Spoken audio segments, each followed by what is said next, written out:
Hi,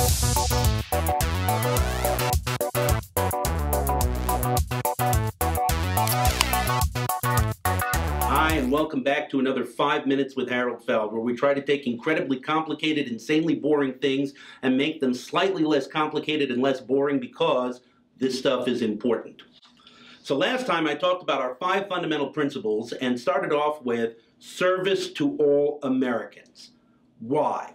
Why do we care that everybody in this country has access to affordable broadband?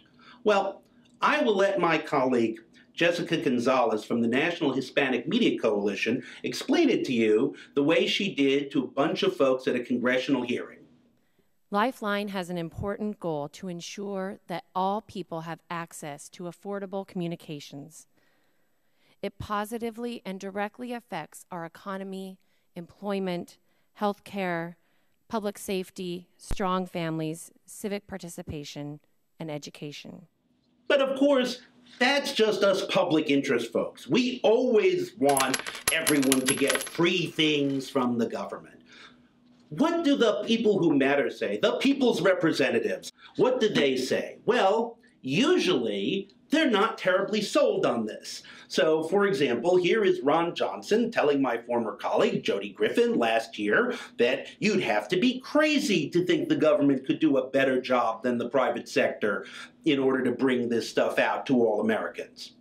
Absolutely guarantee that every call goes through. Do you think government really has got a better capability as opposed to the broadband carriers themselves to provide excellent customer? Let's face it, if you have a company you're providing a service, if it doesn't work very often, don't you think customers are going to switch to a different company? Don't you think competition would actually do a far better job than having the heavy-handed government try and guarantee that, which I don't think it would do?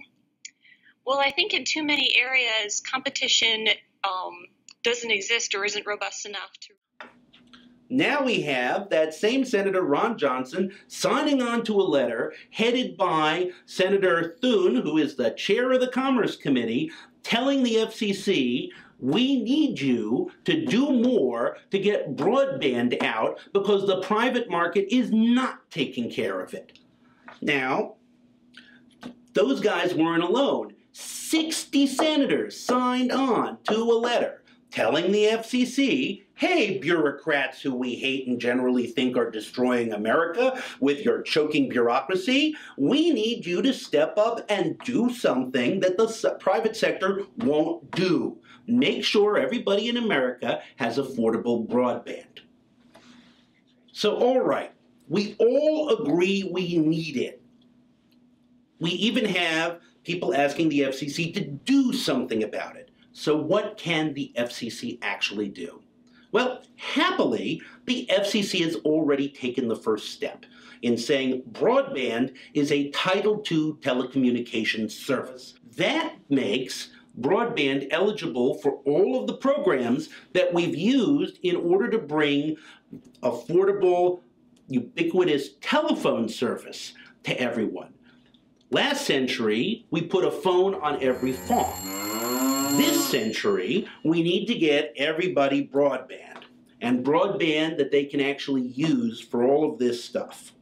So, we have this thing called the Universal Service Fund.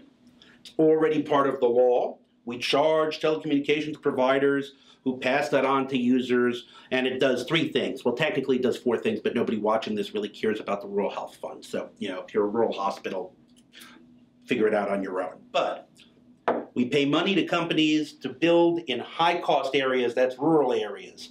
They call that the high-cost fund because we're really bad at naming things. We provide subsidies for poor people to pay for the market price for telephone service for people who are too poor to afford it. Call that Lifeline.